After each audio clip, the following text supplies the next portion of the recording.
Assamese all education চেনেলটোলৈ আপোনালোকক স্বাগতম জনাইছোঁ।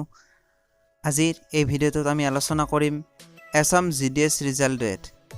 অসমত যোৱা বছৰেই প্ৰায় আগষ্ট মাহতেই অনলাইন এপ্লাইৰ বাবে আবেদন বিচাৰিছিলে এছাম পোষ্টৰ পৰা, আৰু এই পোষ্টৰ বহুতো কেণ্ডিডেটে এপ্লাই কৰিছে, কিন্তু প্ৰায় এবছৰ হ'বলৈ হ'ল বৰ্তমানলৈকে এছাম জিডিএছৰ ৰিজাল্ট দিয়া নাই।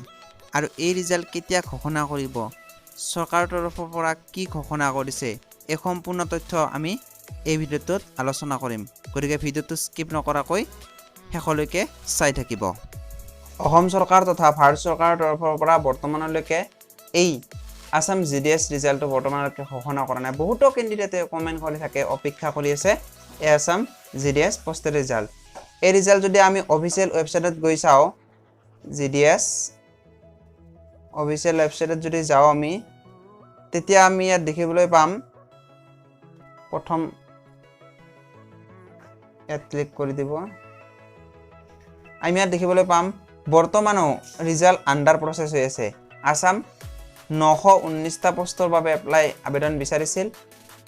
900 আবেদন বিচাৰৰ বাবে তেওঁলোকে যোৱা আগষ্ট মাহতে অনলাইন এপ্লাই আৰম্ভ কৰিছিল, কিন্তু বৰ্তমানলৈকে ৰিজাল্ট ঘোষণা কৰা নাই। কিন্তু নতুন নটিফিকেশ্যন বিভিন্ন ৰাজ্যৰ বাবে আহিছে, জম্মু এণ্ড কাশ্মীৰ, ৰাজস্থান, মধ্যপ্ৰদেশ, হাৰিয়ানা, উত্তৰাখণ্ড সকলোৰ বাবে আহিছে, কিন্তু বৰ্তমানো অসম জিডিএছ ৰিজাল্ট ঘোষণা কৰা নাই।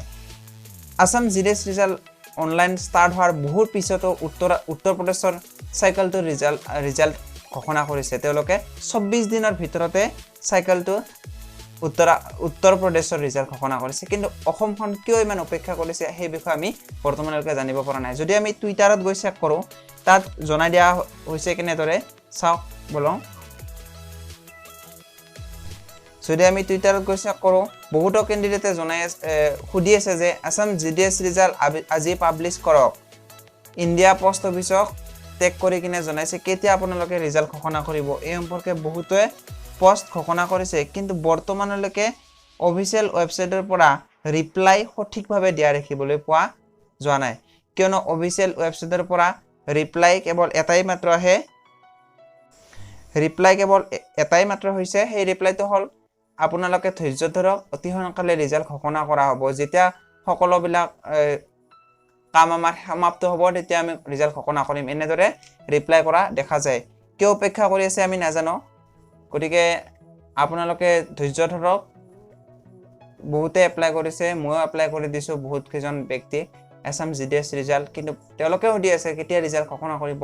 এতিয়া বৰ্তমানলৈকে অসম চৰকাৰ তথা ভাৰত চৰকাৰৰ পৰা এই ৰিজাল্টটো ঘোষণা কৰা হোৱা নাই। যদি ৰিজাল্টটো ঘোষণা কৰে, তেতিয়াহ'লে মই আপোনালোকক লিংক দি দিম, কেনেদৰে চেক কৰিব সেই বিষয়ে জনাই দিম। ৰিজাল্টটো সম্পূৰ্ণভাৱে আমি আলোচনা কৰিম। গতিকে আজিলৈ ইমানে, ধন্যবাদ।